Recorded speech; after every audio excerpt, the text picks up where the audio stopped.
So we got the GE running. Wow!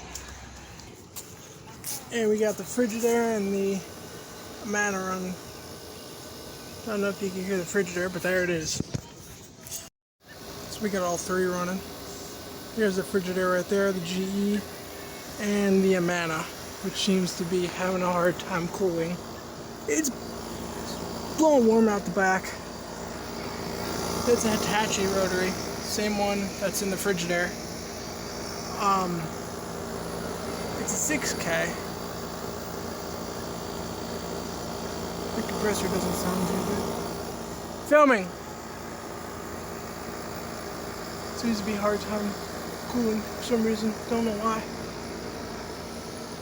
The Frigidaire though, it's cooling very well.